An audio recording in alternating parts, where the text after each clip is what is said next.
Bonjour tout le monde, bienvenue à ce webinaire. Alors en attendant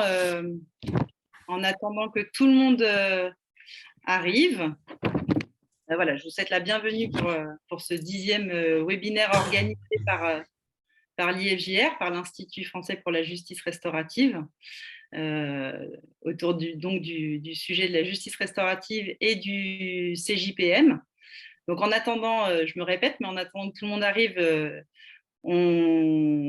je vous informe juste que vos micros sont coupés, mais vous avez la possibilité tout au long des échanges de poser vos questions dans le chat qui se trouve dans l'onglet, pour ceux qui ne connaissent pas, en bas, dans votre barre, vous avez un onglet « Discuter ».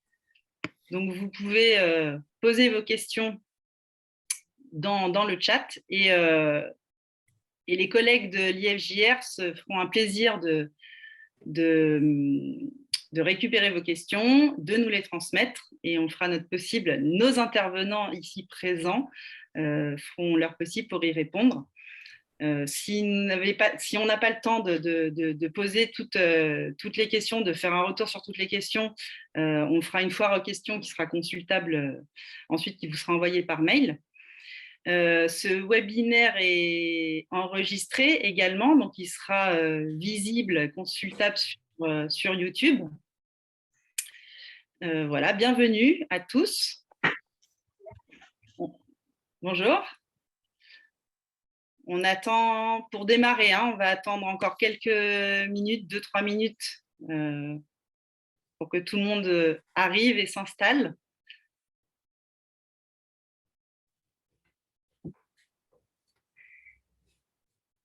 Donc, je me répète, mais à nouveau, bienvenue à tous. Vos micros sont coupés. Le webinaire est enregistré. C'est une vidéo qui sera consultable en replay sur YouTube ou sur le site de l'IFJR. Et donc, ce 10e webinaire organisé par l'IFJR fait suite au tout premier qui a été organisé en mars 2021, autour du même sujet, la justice restaurative et le code de justice pénale pour les mineurs. Et donc, l'objectif de ce webinaire aujourd'hui est vraiment de pouvoir faire un retour sur cette année de mise en application du CJPM et de voir un peu de quelle manière la justice restaurative y trouve sa place d'un point de vue institutionnel et sur le terrain, plus concrètement. Donc, il reste encore du monde dans la salle d'attente. On va attendre encore 2 minutes que tout le monde arrive.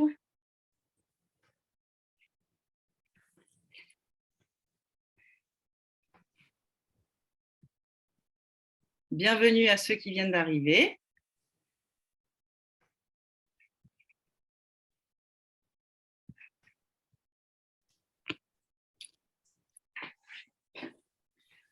Donc, merci d'être présent parmi nous. Bienvenue à ce 10e webinaire, donc organisé par l'IFJR. Alors, vos micros sont coupés. Vous pouvez poser vos questions dans le chat, le petit onglet « Discuter ». Voilà, certains ont commencé. Bonjour à tous. Ce webinaire, il est enregistré, donc il sera consultable sur le site de l'IFJR et on vous l'enverra par mail, ainsi que toutes les questions. Les collègues feront une foire aux questions qui vous sera envoyée par mail. Voilà, donc on va démarrer. Donc, merci d'être là. Merci à tous les deux, Frédéric et Martine. Donc, ce 10e webinaire fait suite au premier qui a été organisé par l'IFJR en mars 2021. Et donc, l'idée de celui-ci est vraiment de pouvoir faire un retour sur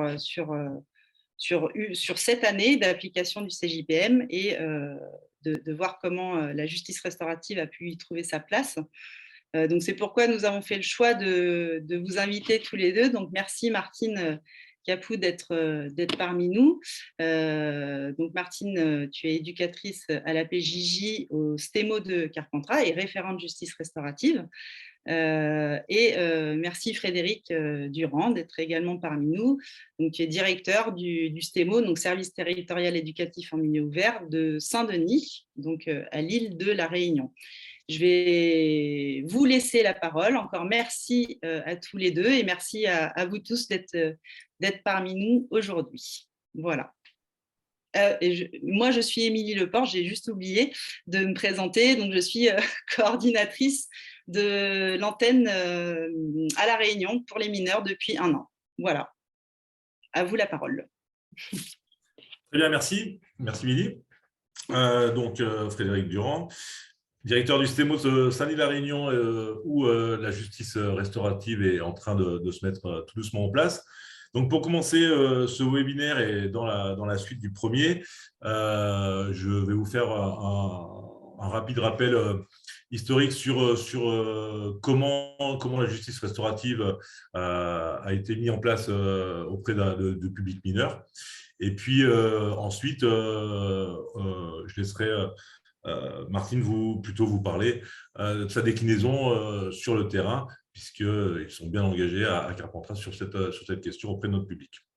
Donc, à la PJJ, donc protection judiciaire de la jeunesse, où on s'occupe de mineurs délinquants, c'est la loi du 15 août 2014 qui est relative à l'individualisation des peines, qui a mis en place la justice restaurative, c'est les articles 18 et 24, auprès des mineurs, et ce, donc à tous les stades de la procédure pénale, y compris dans le cadre de l'exécution de la peine. En 2017, le garde des Sceaux, le 15 mars, le garde des Sceaux a pris une circulaire pour la déclinaison opérationnelle donc, de ce texte de loi, avec, dans la foulée, une expérimentation qui a été mise en place à la PJJ en 2018 concernant une dizaine de services métropolitains principalement, qui ont mis en place donc, le déploiement de cette nouvelle pratique avec les spécificités liées à notre public dont on va vous parler. Et c'est en 2021 que le tant attendu Code de justice pénale des mineurs a été publié, et ce code donc consacre la justice restaurative comme un principe général de la justice des mineurs dans son article L13.4, et donc va dans le sens de la primauté de l'éducatif sur le répressif, va permettre de mettre en place des prises en charge qui sont différentes, qui vont se mettre en place en parallèle de ce qu'on avait l'habitude de faire à la PJJ. Et là, on va voir que ça a été c'est un bouleversement dans les pratiques, dans le sens du travail éducatif, un vrai changement de paradigme. D'ailleurs, c'est le premier chapitre du guide de la justice restaurative qui a été publié à la PJJ. C'est un changement de paradigme. Donc, tout ça, on va pouvoir vous le développer en essayant d'être synthétique, parce qu'on sait que le temps nous est compté. Voilà. Martine. Bonjour tout le monde. Donc, Martine Capou, très rapidement, je suis éducatrice à l'UMO de Carpentras dans le Vaucluse. Et je suis effectivement chargée du développement de la justice restaurative sur le département du Vaucluse, et avec également une mission sur le plan régional, sur l'interrégion sud-est de la PJJ. Voilà. Donc, comment dans le Vaucluse les choses se sont déroulées? En fait, on a commencé à penser à mettre en œuvre à offrir une possibilité de médiation restaurative dès l'année 2018, donc bien avant que le Code de justice pénale des mineurs s'applique. Je le précise parce qu'en fait, si les choses n'étaient pas impossibles avant, puisque les mineurs rentraient tout à fait dans le champ qu'offrait la loi de 2014, qui s'applique tant aux majeurs qu'aux mineurs. Donc, rien n'empêchait déjà à l'époque de développer un dispositif de justice restaurative à l'égard des mineurs. Il reste néanmoins que ce nouveau code de justice pénale est venu apporter une opportunité formidable pour asseoir davantage encore cette offre-là. Voilà. Alors, donc, dès 2010, très concrètement, je vais vous décrire en quelques lignes les grandes lignes du développement de notre organisation. Donc, en 2018, avec une de mes collègues éducatrices à l'époque, qui est toujours d'ailleurs au quartier mineur d'Avignon-du-Pontet, pour avoir été sensibilisée à la justice restaurative par notre école nationale à Roubaix, nous décidons de développer, de nous mettre en marche pour développer cette offre-là.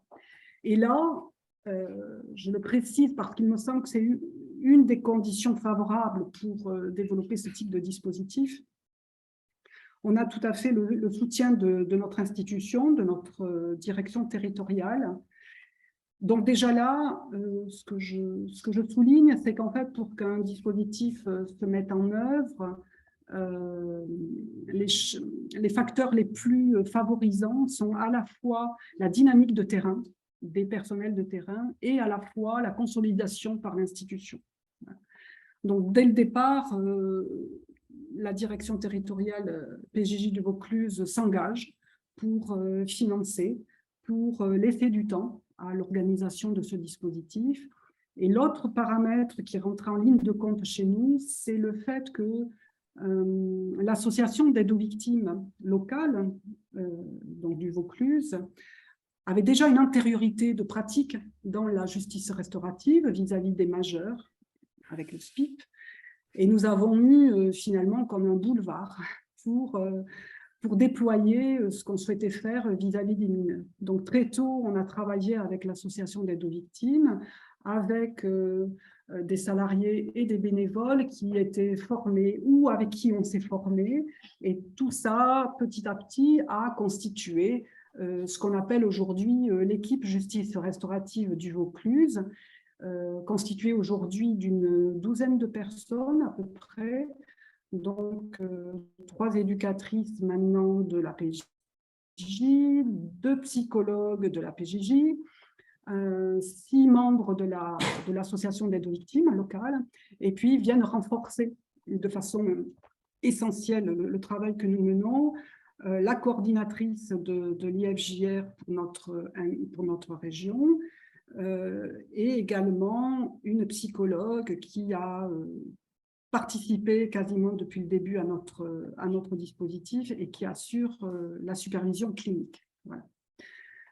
Donc ensuite, lorsqu'on s'est mis en route notre dispositif, on est parti sur 2 axes forts qui nous paraissent également essentiels. C'est à la fois la formation alors je vais parler de médiateurs puisque la forme principale que l'on offre pour le moment aux mineurs, auteurs et à leurs victimes, c'est la médiation restaurative. Donc, les 2 axes forts sur lesquels on s'est engagé rapidement, c'est la question de la formation et la question de l'information. Alors, formation, comme je viens juste de le dire, on a pu rapidement se former à la médiation. On a pu se former en même temps avec des collègues de l'AMAV, de l'Association d'aide aux victimes, et ça c'est un plus parce qu'à l'évidence, à travailler PJJ, Association d'aide aux victimes, il y a la nécessité de bien se connaître. Il s'agit de mutualiser nos énergies, mais pour cela, il faut que, dans la mesure où nous travaillons en binôme, il faut qu'il y ait progressivement une très bonne connaissance mutuelle de ce qu'est le champ de l'autre, de ce qu'est la formation de l'autre, et de façon à ce que ce qu'on offre aux personnes soit le plus fluide possible et le plus sécurisant. Donc, la question de la formation, et puis il y a la question de l'information. Donc, quand on parle d'information, c'est bien évidemment l'information à apporter aux personnes concernées, c'est-à-dire les mineurs, auteurs et leurs victimes. Alors, on pourrait se dire, ça paraît très simple, hein, il s'agit de s'adresser à ces personnes-là, mais très rapidement, on se rend compte que cette possibilité d'information ne peut se dérouler que si un travail partenarial de terrain est suffisamment conséquent. Donc, en fait, on a, dans la mesure où, je le précise, cette modalité de justice, donc de justice restaurative est peu connu encore dans la société française. Il est bien évident que pour le moment, nous n'avons aucune demande spontanée de la part de personnes victimes ou d'auteurs mineurs qui viennent à nous pour nous dire, voilà, moi je serais intéressée pour participer à une médiation restaurative. Donc, puisqu'en France, la particularité, à la différence des d'autres pays européens, c'est que cette modalité de justice restaurative n'est pas prescrite. Elle est basée essentiellement sur la dynamique personnelle des personnes. Et dans la mesure où cette justice n'est pas du tout connue, eh bien, on aurait pu encore attendre très longtemps avant de voir des personnes, auteurs ou victimes, vernis. Donc, on a fait le choix d'engager une démarche proactive, et c'est-à-dire d'aller au-devant des personnes, des mineurs et des victimes pour les informer de la manière la plus complète possible de ce qui leur était possible, de façon à ce qu'ils puissent se déterminer en connaissance de cause.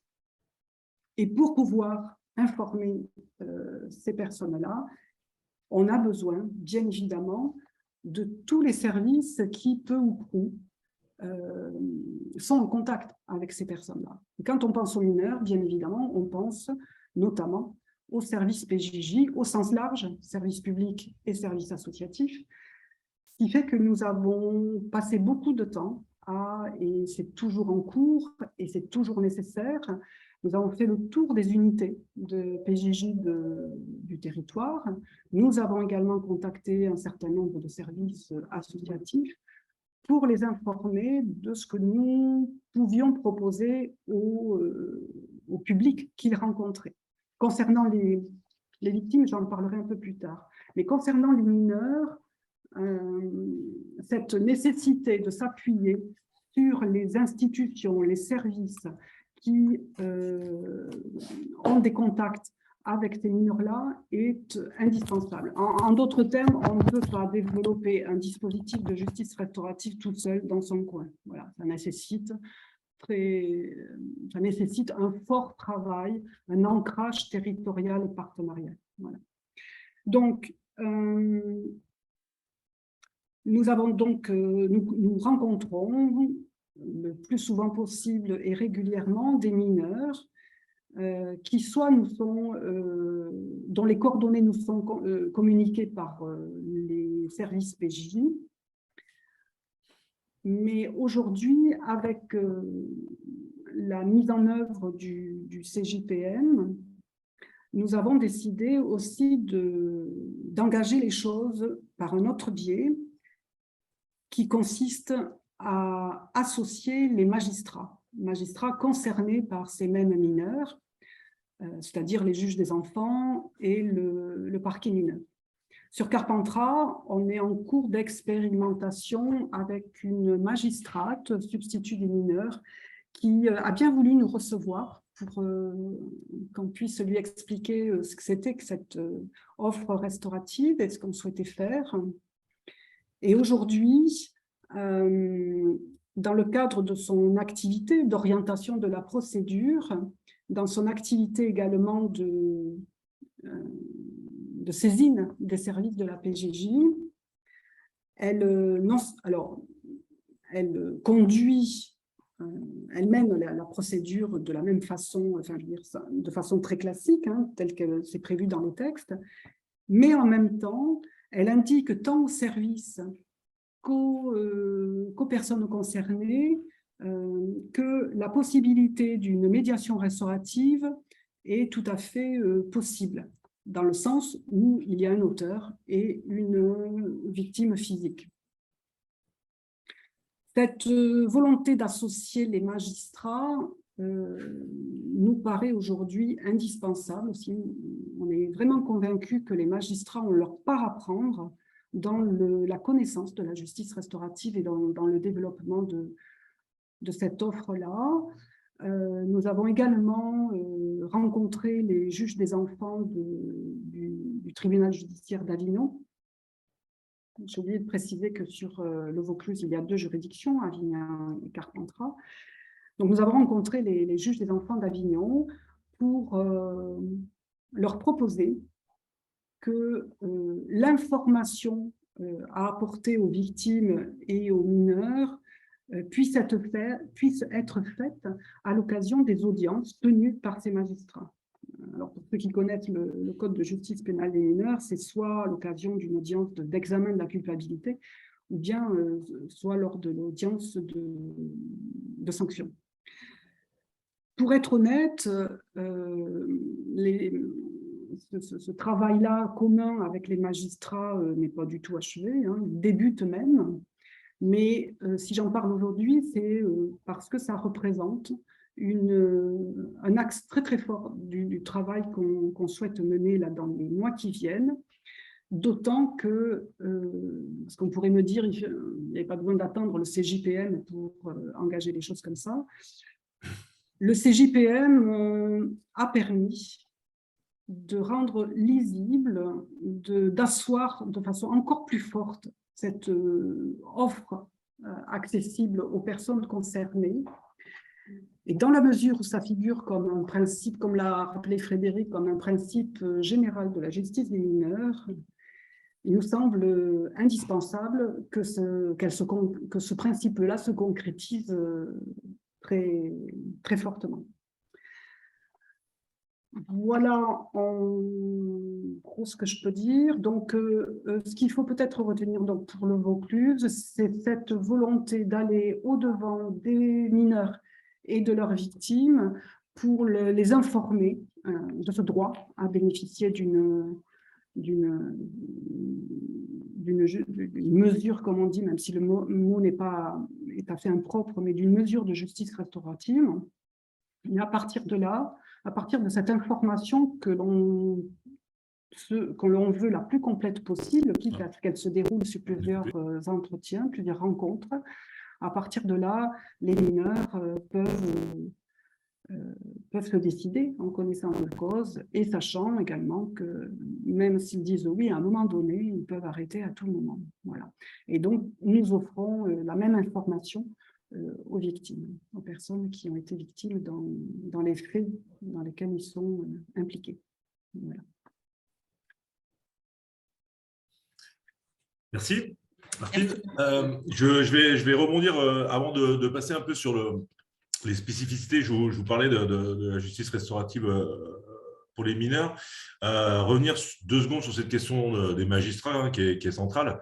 Nous, on a été confrontés assez rapidement à des réticences de la part des juges pour enfants, des réticences qui sont légitimes, qui s'entendent, puisque le principe même de la justice restaurative, c'est que, à part leur expliquer qu'un jeune s'inscrit dans un tel dispositif, on n'a aucune information à leur fournir sur le comment, le pourquoi, le déroulé.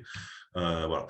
Et donc, forcément, ça peut être un peu frustrant. Et encore une fois, on est là aussi dans une nouvelle manière de fonctionner qui s'éloigne très, très sensiblement des habitudes. Donc, il y a un gros travail d'accompagnement qui est à faire auprès des magistrats, puisque ils sont complètement participatifs dans la proposition, c'est ce qui est inscrit dans le CJPM, comme tu l'as dit. Donc, il y a ce temps de la rencontre avec le magistrat, de l'audience, où à tous les niveaux, la justice restaurative doit être proposée. On parle donc des mineurs auteurs ici, mais il faut bien avoir en tête que très souvent, dans notre public, on a aussi le même mineur qui a été auteur, qui vient devant le juge en tant qu'auteur, a lui-même pu être victime. Donc, c'est très important de l'informer aussi de ses droits à ce niveau-là. Et donc, il y a ce travail effectivement à mener auprès des magistrats. Auprès des professionnels, pour ce qui est du STEMO, donc je disais, nous n'en est pas encore là, mais aujourd'hui, on a bien avancé, c'est-à-dire que le stade de l'information a été fait. On a aujourd'hui des professionnels formés, et donc on va normalement commencer à pouvoir décliner la justice restaurative de manière opérationnelle sur le territoire. Alors, l'intérêt, la spécificité des mineurs. Alors, très rapidement, au niveau juridique, c'est que ça demande l'accord des responsables légaux, donc ça, c'est pas forcément une particularité. Ça demande quand même un stade de maturité qui permette aux jeunes de s'inscrire, de comprendre un peu vers quoi on le dirige. Et puis c'est en lien, alors nous, c'est le lien qu'on a fait, hein, qu'on a choisi de faire par rapport à la problématique du jeune qu'on va investiguer lorsqu'on va le rencontrer. Il se trouve qu'à La Réunion, on a beaucoup de jeunes qui sont poursuivis pour des violences dans le cadre familial, beaucoup, une grande majorité d'entre eux, violences sexuelles également, beaucoup dans le cadre familial. Donc, qu'est-ce qui se passe à ce moment-là? On a donc un auteur et une victime qui sont frères, sœurs, pères, mères, enfants, et donc qui sont amenés à forcément se revoir, se retrouver. Et la justice restaurative va devenir vraiment un biais qui va nous permettre de retravailler, de recréer le lien, de repermettre à un auteur et une victime de pouvoir parfois recohabiter, puisque le mineur, il a aussi vocation à rentrer chez lui, dans sa famille. Et c'est cet axe-là qu'on a voulu mettre en avant et travailler auprès des jeunes, sachant que, comme je vous dis, à La Réunion, c'est une problématique conséquente qu'on retrouve dans notre public. On a aussi, sur le même principe, une volonté de s'en servir pour, et là je pense que ça se retrouve beaucoup plus au niveau national, sur les violences qui se passent au sein des établissements. On a donc des passages à l'acte réguliers dans les hébergements chez nous. Et ça peut permettre, donc ils viennent souvent mettre fin à une prise en charge, hein, lorsqu'un jeune agresse un éducateur, un professionnel dans le cadre de son placement. Et la justice restaurative va pouvoir à ce moment-là nous permettre de travailler la question. Alors on le travaillait sous différentes formes auparavant, ça ne s'appelait pas la justice restaurative, mais on avait ce type de travail qui pouvait être mené. Pour autant, en l'externalisant, puisque le principe de la justice restaurative aussi, c'est que ce n'est pas l'éducateur référent, ce n'est pas l'éducateur qui est en charge du mineur qui va mettre en place la justice restaurative, hein, ce sera bien un collègue du service qui sera, lui, formé et qui n'aura pas de lien. C'est là où apparaît le principe de la gratuité de la mesure. C'est un principe qui est pareil, qui est très nouveau pour nous. C'est-à-dire que le jeune, lorsqu'il s'inscrit dans la justice restaurative, n'a rien à attendre au niveau judiciaire. Hein. Voilà, c'est pas, on parlera de la réparation pénale tout à l'heure. C'est vraiment cette différence fondamentale qu'il faut faire entre les deux. Donc, on a donc cette possibilité avec la justice restaurative de restaurer du lien. Donc, dans les familles, dans le cadre de prise en charge, et de pouvoir comme ça responsabiliser le mineur face à son passage à l'acte. Je voudrais rebondir sur ce que tu dis, Frédéric. Alors, la question de la maturité, comme tu as dit, c'est vrai que dans le CJPM, dans l'article que tu as cité, ou dans les principes directeurs, je ne sais plus, il est indiqué, c'est la même chose qui est offert aux mineurs co-majeurs, avec une spécificité, avec une double particularité, la question des titulaires de l'autorité parentale, bien évidemment. Là, il faut recueillir l'accord des titulaires de l'autorité parentale. Mais la deuxième particularité qui me semble plus importante à questionner, c'est la question de la maturité, voire du discernement, puisque je crois que c'est ce terme-là qui est indiqué dans le texte. C'est juste. Je dirais peut-être par provocation que ça n'a pas de sens la question du discernement en justice restaurative. Enfin, ce que je veux dire par là, c'est que ce qui est proposé aux mineurs, en tout cas nous, de la façon dont on l'entend sur le Vaucluse et sur la façon dont on le met en œuvre, c'est qu'en fait le contenu du processus de la démarche restaurative, de ce qui lui est proposé, le contenu, c'est lui qui va le fixer. Donc du coup, le contenu va être à hauteur de ce qu'est le mineur, de ce qu'il peut en attendre, de ce qu'il souhaite. La seule chose que nous, on a à garantir, nous, les animateurs ou les médiateurs, c'est la sécurité et que ce qui va se passer à l'intérieur de ce cadre restauratif correspond bien à la nature de la justice restaurative, qu'il n'y a pas un dévoiement vers autre chose du genre, je ne sais pas moi, une thérapie quelconque ou une thérapie familiale, comme un peu tu l'évoques là quand tu décris l'intérêt dans le cadre des violences intrafamiliales. Donc, il s'agit bien pour nous de bien veiller à ce que ce qu'on leur propose, ce qu'on leur offre, reste bien sur le registre de la médiation restaurative, ni plus ni moins. Et puis, donc ça, c'est cette garantie de sécurité qu'on a à leur apporter. Pour le reste, ce qui peut se passer en termes de communication entre un mineur auteur et sa victime, eh ben, ce sont ces personnes-là, la victime et l'auteur, qui vont déterminer ce dont il va être question.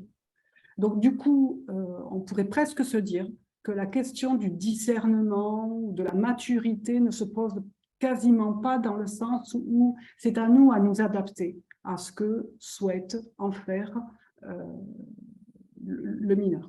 J'espère que je me fais bien comprendre.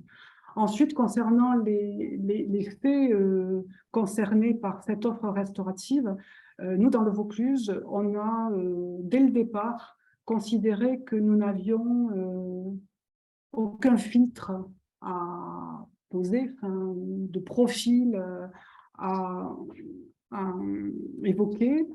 Il s'agit juste pour nous qu'il y ait un auteur et une victime, ou des auteurs et des victimes, quelle que soit la nature des faits, et que du coup, si les personnes étaient intéressées, c'est parce qu'elles considéraient que les répercussions de ce qui s'était passé étaient suffisamment importantes pour elles, pour avoir des attentes sur ce registre-là. Voilà. Donc du coup, dans le Vaucluse, on a toutes sortes de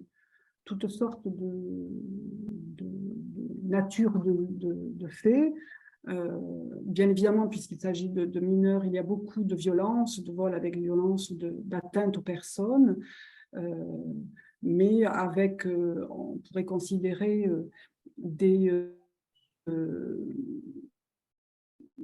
dimension plus ou moins importante, mais ce n'est pas à en juger, puisque là, ce dont il est question, c'est des répercussions pour les personnes, et puis ça va jusqu'à des faits extrêmement graves de nature criminelle. L'autre chose que je souhaitais préciser, c'est que, alors, la question de l'intérêt pour les mineurs, il me semble que ce qu'on offre, de ce qui leur est offert, peut s'apparenter à, comme si je dirais la société participait à ou contribuer à ce que ces mineurs puissent se restaurer eux-mêmes et puissent passer, aller au-delà de ce qui s'est passé, de ce qu'ils ont fait.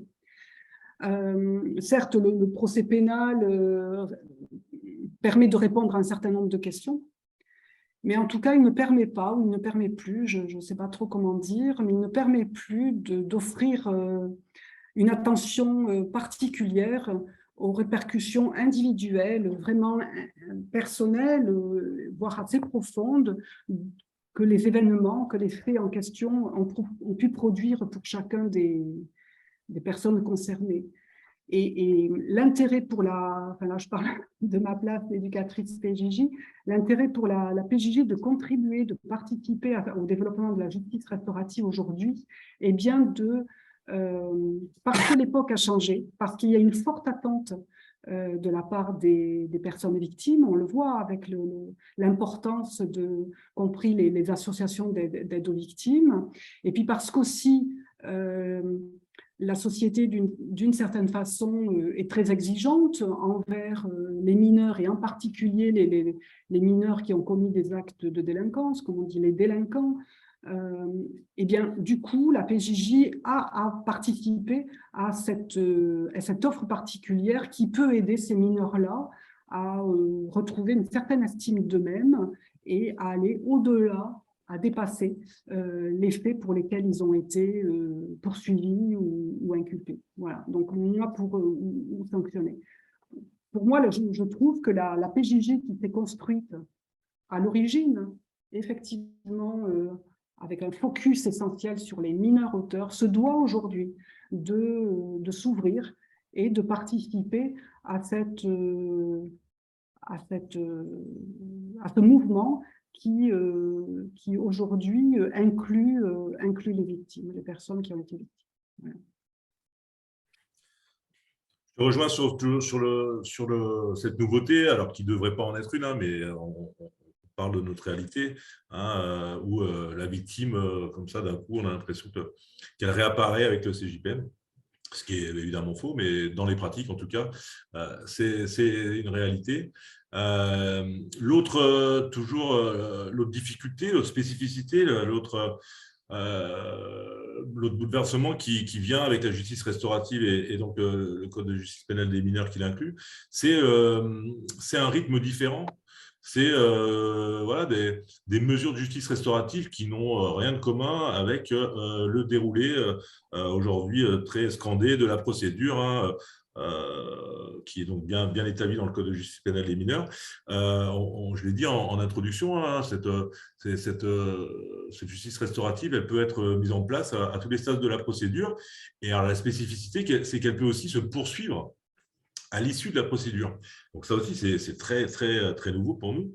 Ainsi, un jeune qui pourrait être suivi par nos services, qui s'inscrirait dans une démarche de justice restaurative, pourrait, alors même qu'il n'a plus de suivi éducatif, continuer à rencontrer les professionnels et continuer sa démarche. Donc ça, c'est vraiment très particulier. Nous, on a commencé le peu qu'on a essayé de mettre en place, qu'on a réussi au début à mettre en place, ça a été auprès des mineurs détenus, qui sont aussi, alors forcément, une cible, j'allais dire, plus facile, parce qu'on les tient, voilà, ils sont là, hein, ils sont à proximité, on sait où ils sont. Donc, c'est la première des conditions. Et donc, sur quatre jeunes qui ont été approchés, auxquels on a expliqué le principe de la justice restaurative, donc les 4 étaient d'accord. Sur les 4, il y en a un, donc, notamment auteur de violences graves, hein, sur sa maman. La maman a refusé. Hein, voilà. Bon, là, du coup, ça s'est arrêté là. Et puis, sur les 3 autres, il y en a un qui a commencé, mais voilà, on a fait les entretiens de préparation et puis c'est pas allé plus loin. Et les 2 derniers, eux, c'était vraiment inscrits dans cette démarche. Et puis, la fin de la détention est arrivée. Et là, là ça a mis fin. C'est pour ça, voilà, ça a mis fin à cette prise en charge, puisque le gamin, une fois qu'il était dehors, il n'est plus revenu. Les 2, on les a plus revus. Voilà, donc ça, c'est aussi une de nos difficultés. Hein, avec, encore une fois, aujourd'hui, une procédure pénale qui est accélérée, hein, c'est un des objectifs du CJPM, et puis une justice restaurative qui, comme tu l'as dit, hein, est adaptée au rythme, aux possibilités, à des enjeux qui sont propres à chaque enfant, chaque jeune. Et du coup, il y a un décalage, hein, qui va très clairement, qui peut et qui va se créer entre ces 2 prises en charge qui finalement vont évoluer de manière parallèle et peuvent en plus évoluer de manière complètement différente. C'est-à-dire qu'on peut avoir des exemples d'un gamin qui s'inscrit très fortement dans sa démarche de justice restaurative, qui trouve du sens, pour lequel ça fonctionne bien. Et puis, à côté de ça, dans le cadre des obligations qui peuvent peser sur lui, sur des mesures probatoires, ne les respecte pas, tout simplement parce qu'il n'y arrive pas, parce que c'est compliqué. Et là, voilà, là, on va avoir un écart qui va pouvoir grandir. Donc, finalement, ce qui peut être intéressant, c'est de se dire que là, on a 2 axes de travail qui sont différents, qu'on peut essayer de mettre en parallèle, mais ils ne sont pas forcément simultanés. Voilà, l'évolution ne va pas se faire de la même manière. Donc là encore, on est sur des pratiques à inventer. En fait, on a beaucoup de choses à inventer autour de cette justice restaurative et de la prise en charge des mineurs. Alors, on a également prévu d'évoquer forcément, parce que je pense que on pense que c'est une préoccupation forte aujourd'hui. C'est ce dont on voulait parler également, c'est que lorsqu'on parle de mineurs, de la spécificité des mineurs, il faut faire un petit focus sur justement ce qui, dans le CJPM, apparaît comme une mesure spécifique des mineurs. Je vais parler de la mesure de réparation, qui figure donc qui figurait dans la vieille ordonnance de 1945 et qui a été maintenue dans ce nouveau code. Donc, mesure de réparation qui a été créée dans les années 90 et qui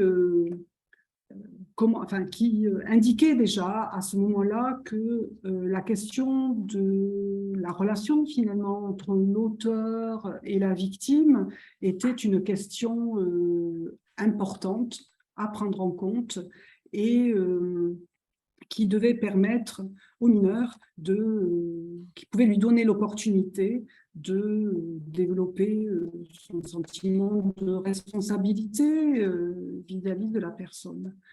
Donc aujourd'hui, la mesure de réparation est une mesure qui peut toujours être prononcée par les magistrats. Et dans ce nouveau code de justice est apparue une autre mesure. Alors bon, toutes les deux sont incluses dans le même module. Je passerai vite sur le détail, la construction de ces modules. Mais en tout cas, ce qu'il faut retenir pour les personnes qui ne sont pas de la PJJ, c'est que donc les magistrats ont la possibilité de prononcer une mesure de réparation, une mesure de médiation pénale. Voilà. Donc dès qu'on dit ça, on se rend bien compte que du coup, dans un même texte, cohabitent comment va-t-on dire, des choses hein, dans lesquelles comportent certaines analogies, question de la victime, et puis en même temps qui comportent des différences fondamentales. C'est-à-dire, plus clairement encore, tous les auteurs, tous les mineurs suivis par la PJJ et les victimes ont le droit de pouvoir bénéficier d'une offre restaurative. Et dans le même texte, les magistrats ont la possibilité de prononcer des mesures de réparation ou des mesures de médiation. Et c'est là quand même, à fréquenter le terrain, hein, les lieux mêmes où sont exercées les mesures, c'est là où on se rend compte que cette, je ne sais pas si on peut dire cohabitation, enfin, cette réalité fait que les choses sont un peu brouillées ou en tout cas difficilement compréhensibles. Alors, excuse-moi. Excusez-moi tous les deux, il nous reste 2 petites minutes et puis après on va voir les questions ensemble parce qu'on a quelques questions et du coup voilà, on se prendra le dernier quart d'heure pour y répondre. Alors, si tu permets, Martine, sur cette question des réparations, hein, pour ceux qui ne maîtrisent pas forcément ce que c'est que la mesure de réparation pénale, et c'est là où on voit que c'est compliqué de s'y retrouver. On a la réparation directe hein, qui existait effectivement, qui est dans l'ancienne ordonnance de 45. Réparation directe, tout simplement, un gamin commet un délit auprès d'une victime. On va prendre l'exemple d'un voisin, voilà, il lui casse le carreau, et on va mettre en place une mesure de réparation auprès de ce voisin, donc en direct avec ce voisin, pour réparer le carreau, par exemple, ou sous une autre forme, venir l'aider, et puis mettre fin ainsi aux poursuites. Et c'est vrai que ce principe de base qui est quand même, qui paraît chargé de sens, hein, voilà, on fait une bêtise, on répare. D'ailleurs, le mot réparation, si on compare à notre ancienne liberté surveillée, qui était, au niveau du terme, ne correspondait pas du tout à la réalité. Réparation, ça parle à tout le monde et aux gamins, aux familles. Et c'est vrai que quand on a cette réparation directe et qu'on a les mesures de justice restaurative aujourd'hui telles qu'elles sont pensées, c'est vrai que les rassembler dans le même module, alors on l'a dit, le CJPM a donné donc toute cette valeur à la justice restaurative avec cet intérêt hein, qu'elle apparaît dans un texte de loi aujourd'hui, ce qui n'était pas le cas auparavant. Mais par contre, le placement dans le code de justice pénale des mineurs, ça rend compliqué hein, pour parler hein, sur le terrain, la bonne appréhension, puisque, encore une fois, les deux mesures sont à distinguer de par leur fondement, de par leur déclinaison et de par leur objectif et leurs effets. Voilà, donc ça fait beaucoup de choses, alors qu'au départ, c'est plus compliqué. La distinction est difficile, c'est ça. Merci, Frédéric. Donc, je vais vous poser les questions qui sont apparues dans le chat. Alors, bon, il y a eu déjà des éléments de réponse dans vos interventions à tous les deux, mais on a une première question. Alors, quand associer les magistrats, tant sur le plan de l'information en direction des mineurs ou des familles, que sur le contrôle de conformité? Quel est le moment le plus opportun pour, pour associer les magistrats au niveau de Ah, l'information? Voilà. moi, je pense qu'il faut faire feu de tout bois. Ouais, c'est ça. Non, Ouais. non. Il reste quand même peut-être un temps dans la procédure qui ne me paraît pas le plus adéquat, mais c'est le moment du déferment. Je ne suis pas sûre que lorsqu'on sort d'une garde à vue, qu'on est déféré devant un magistrat, avec éventuellement un risque de détention, on soit en capacité de bien accueillir une information qui vise à expliquer un droit. Donc je dirais que ce n'est pas le moment le plus opportun. Ensuite, comme je le disais tout à l'heure, le fait nous d'avoir engagé des démarches auprès du parquet et auprès des juges des enfants montre bien qu'on considère que ces deux types de magistrats, hein, qui sont à des moments très différents de la procédure, ont leur rôle à jouer. Et puis c'est sous-tendu par le texte, hein, qui indique bien que c'est à tous les stades de la procédure. Je ne sais pas si je réponds bien à la question. Après, je pense il y a quand même, je te rejoins sur le temps du déferment qui ne me paraît pas du tout adapté. Il y a quand même la question de la culpabilité aussi, c'est-à-dire que le gamin, le jeune, il n'est pas obligé d'avoir reconnu les faits. Pour s'inscrire dans une mesure de justice restaurative, c'est compliqué déjà s'il conteste les faits. Donc sans non plus… Frédéric, je pense qu'il faut rappeler que l'une des conditions pour pouvoir Oui, c'est ça. participer à une offre enfin une médiation, en l'occurrence restaurative, il faut convenir des faits. Alors, il ne s'agit pas, on ne parle pas forcément de culpabilité, hein, ça n'a rien à voir. Non, c'est pour ça que je fais la Il faut distinction au entre moins la reconnaître, culpabilité et le fait de oui, reconnaître les faits. Ouais, c'est ça. il faut reconnaître au moins une partie des faits. Tout à fait. Mais après, pour les magistrats, alors, pour les avoir rencontrés, je pense qu'on est là encore aussi au début de notre travail commun concernant ce sujet-là. Mais je reste convaincue, moi, qu'une information simple, apportée à des victimes, à des mineurs et leurs parents, qu'ils vont être contactés par un médiateur ou un animateur de justice restaurative pour avoir une information complète de ce qu'est ce droit, ça me paraît tout à fait ajusté. Et, que ce soit en audience d'examen de la culpabilité comme en audience de sanction, parce que de toute façon, les médiateurs, les animateurs en justice restaurative vont bien évidemment vérifier qu'il y a une reconnaissance à minima des faits. Et puis sachant que l'un des principes sur lesquels repose le processus, c'est la libre, enfin, c'est le volontariat et un volontariat qui peut intervenir à un moment donné et qui peut s'arrêter à tout moment. Enfin, il y a des précautions là encore. Je le dis peut-être s'il y a des avocats qui écoutent, c'est que toutes les précautions sont prises également pour qu'il n'y ait pas une atteinte à la présomption d'innocence. Voilà la réponse que je pouvais apporter. Merci à tous les deux. Alors, on a une deuxième question. Quel type de délits font le plus l'objet d'un processus de justice restaurative? Du coup, dans ton expérience, peut-être, Martine je dirais que le plus, c'est les catégories les catégories dans lesquelles les mineurs sont les plus nombreux, mais il y a bien évidemment les violences aux personnes accompagnées de vols. Mais on a également engagé nous, des processus pour des infractions de nature sexuelle. Après, on n'a pas une expérience qui se compte en dizaines d'années.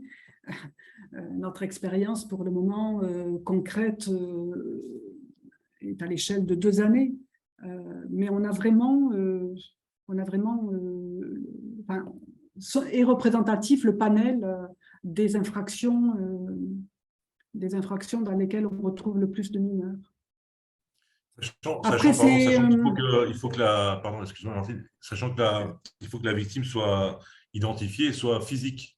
Hein, on a tout ce qui dit des passages à l'acte sur du, je veux dire l'exemple, on crame un abribus, il n'y a pas de justice restaurative possible. Alors, excuse-moi Frédéric, parce que justement, non, mais c'est intéressant ce que tu dis parce que en fait, nous, dans le Vaucluse, on était partis là-dessus. Et j'étais une de celles qui indiquait qu'il me paraissait évident d'exclure les infractions dans lesquelles la victime est une personne morale. Eh bien, aujourd'hui, nous avons changé notre fusil d'épaule, si on peut dire, parce que du coup, là, on est en est à la phase d'information de mineurs qui sont dans une procédure de dégradation, de vol avec effraction, etc. Et la victime, c'est une école primaire. D'accord.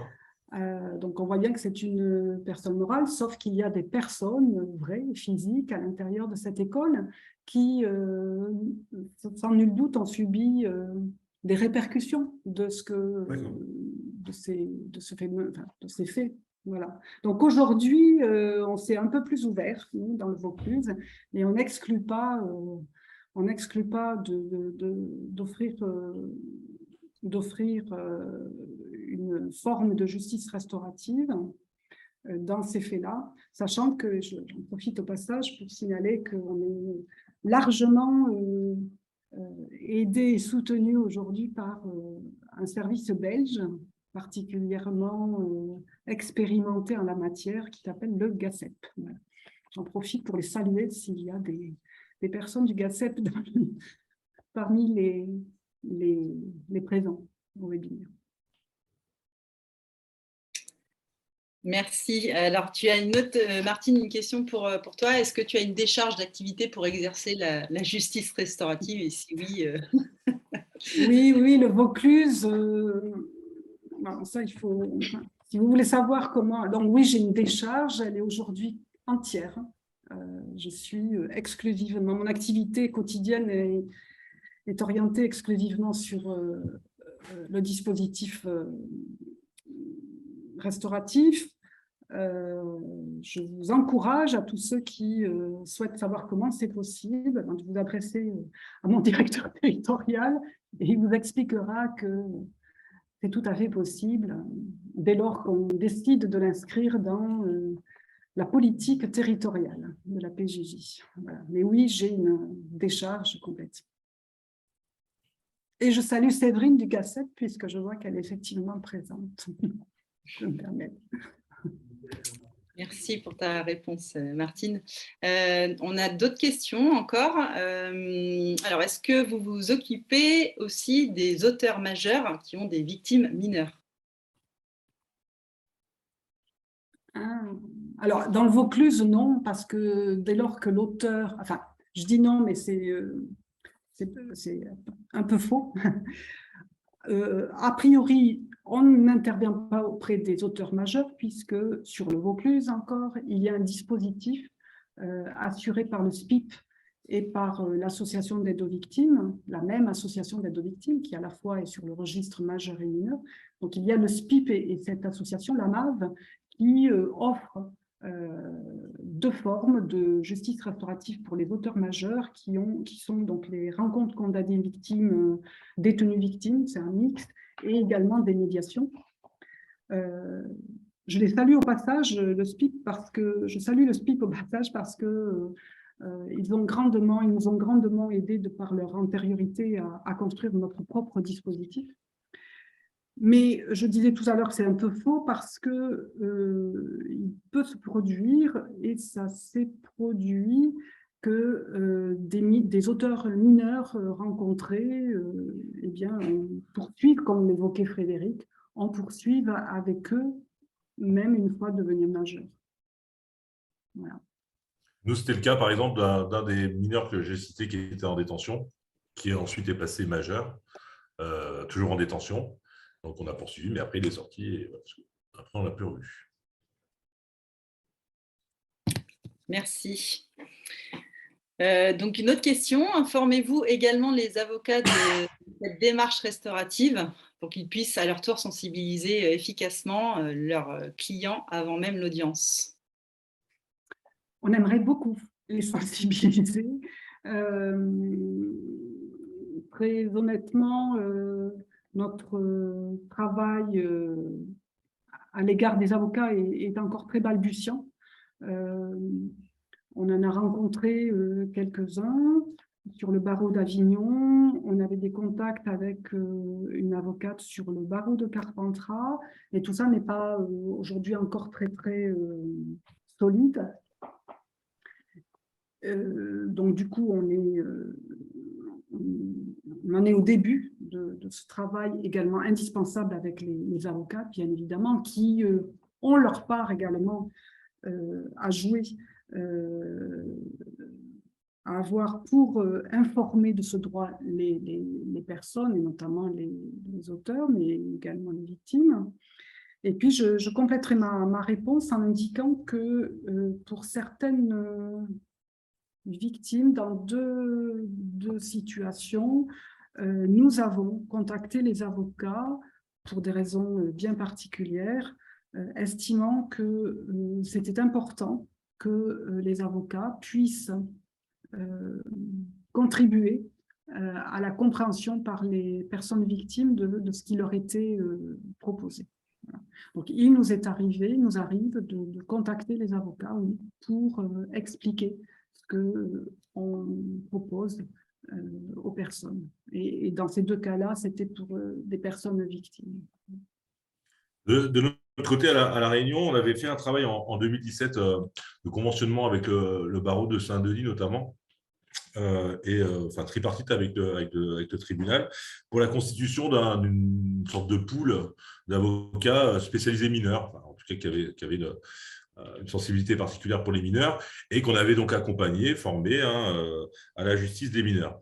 2017, maintenant, c'est un peu ancien, et c'est vrai que là, la réflexion qui est menée actuellement, c'est justement de se servir de l'arrivée du CJPM pour reprendre un peu ce qu'on avait fait, reprendre cette convention qui existe toujours, mais qui est un peu tombée en sommeil, reprendre un peu ce travail auprès du barreau de Saint-Denis et même de Saint-Pierre pour faire plutôt un travail sur toute l'île. Et à travers le CJPM, donc, reconstituer ou réactualiser ce pool d'avocats spécialisés et donc, bien sûr, d'y intégrer une information sur la justice restaurative. Chose qui a été faite, il me semble. Oui, il me semble. Voilà. Ça a été démarré, effectivement, Émilie. Alors, il nous reste 2 minutes, si je ne me trompe pas, dans le timing.